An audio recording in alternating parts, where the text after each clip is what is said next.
for me. And some of them actually got hurt because some have lost their jobs, some have who work on daily basis, get paid on daily basis, are no longer working.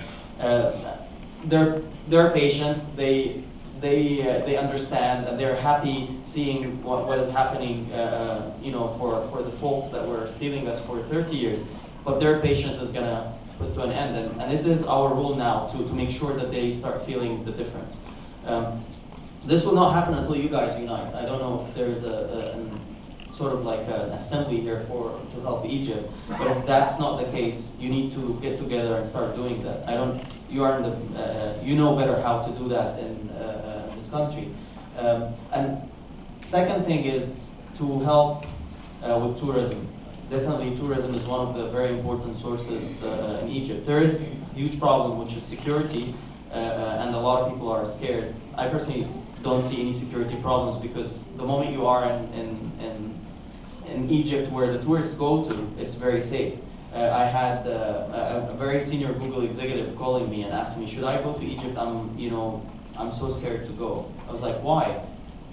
He said, because of what was happening and it's very dangerous.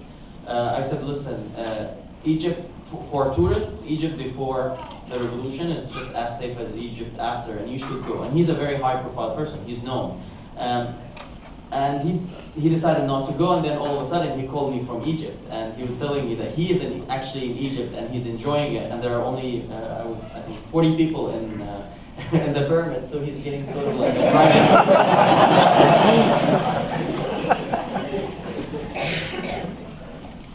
Sharm el-Sheikh and Hurghada are indeed, there's huge support that people living abroad can bring, and it's very easy. Spend 3 days in Egypt, spend 5 days in Egypt, bring 5 people with you. That applies to all the Americans. Like do a tourism revolution sort of. SMS 50 people and try and convince them to join you. The third is to start investing in people in Egypt. A lot of the people in Egypt are great and amazing. They always lack the opportunity to shine.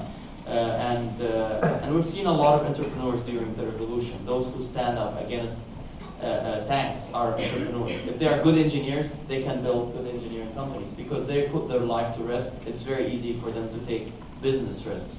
And there's this culture now of of entrepreneurship. Like I know a lot of people who start getting out of their companies, thinking of creating small companies. And there's also a sense of creating more NGOs, civil society, which is very important at the moment in Egypt. I was registering the NGO I'm working on, and the lady who manages the registration told me one good thing.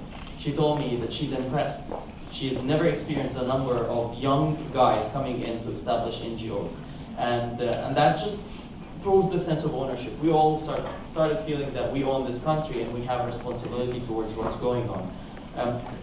You can get the money from under your balata, تحت البلاطة, and start thinking of supporting some of the people you trust, the young guys, to start some businesses back home that help create jobs for the Egyptians.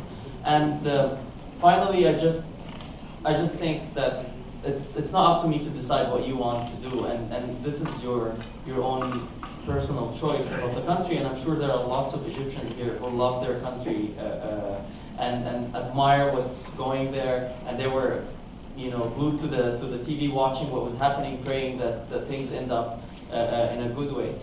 It's very important now to know getting rid of a nightmare was sort of an easy target because we all agreed on and we were all determined. We're emerging now. We are sort of in a vacuum until we come back to realize that we should start dreaming for an Egypt that is, as one of the very young guys said in one of the videos that I've seen when he was asked, what is your dream? He's like, my dream is for Egypt to start giving aid to the US.